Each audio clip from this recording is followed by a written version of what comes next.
Bonjour et bienvenue à un autre conseil d'Émilie, psychoéducatrice.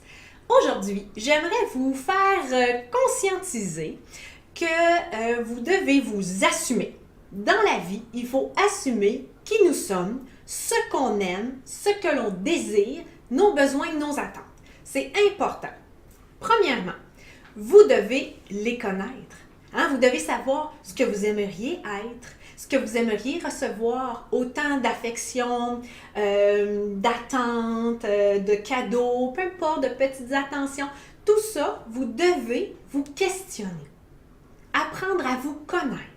Ça, c'est la base numéro 1 pour réussir mon conseil que je vais vous donner aujourd'hui. Deuxièmement, assumons-nous. Dites les choses qu'il y a dans votre tête. Arrêtez d'espérer. Arrêtez de vous dire que vous aimeriez donc que votre conjoint pense à votre anniversaire puis qu'il fasse un party exceptionnel cette année parce qu'il n'en a jamais fait. Arrêtez d'espérer. Il n'en a jamais fait. Il n'en fera pas cette année, certain, à moins que vous lui dites. Il n'est pas dans votre tête. Non.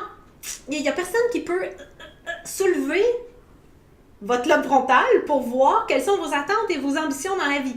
Personne sauf vous. Alors, dites-le, c'est tout.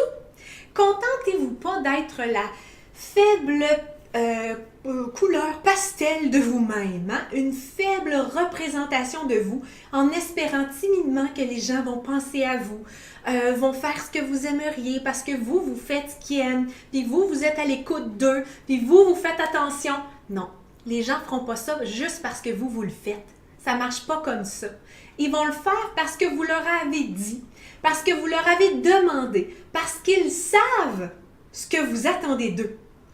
D'ailleurs, moi, ça fait 13 ans que je suis avec mon amoureux et il adore ça parce que moi, je lui ai toujours dit ce que je voulais, tout le temps. Par exemple, j'ai une grosse journée au travail, j'ai beaucoup de choses dans la tête et tout, j'aimerais ça me reposer. Alors, je texte mon amoureux et je lui dis « Chérie, s'il te plaît, j'aimerais vraiment ça ce soir que tu ailles une petite attention pour moi. » Et voilà! Ce qu'il y a dans ma tête est rendu dans le téléphone, qui est rendu dans sa tête. Magie, magie! Ça marche comme ça. Alors là, maintenant, lui, il fait « Ah, ouais, mon amoureuse, elle aimerait ça que je prenne soin d'elle. Qu'est-ce que je vais faire? » Je vous avoue qu'il fait souvent des bains avec un verre de vin. Même si j'ai pas le goût, je dis « Merci beaucoup, mon amour, de penser à moi. » Parce que si je voulais autre chose, j'avais juste à le dire. On y va avec la même théorie que je suis en train de vous dire. Alors, si je veux quelque chose de précis, je dois le dire. Il y a des façons de le dire. Ce n'est pas un ordre, c'est une suggestion. En fait, c'est fortement suggéré de répondre à mon attente parce que je l'ai si bien nommé. Mais si vous faites ça, personne ne va être déçu. Ni votre conjoint parce qu'il va savoir que vous attendez à quelque chose puis que c'est juste à lui à le faire s'il veut vous rendre heureuse.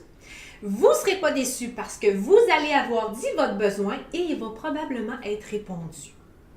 Même chose avec les enfants.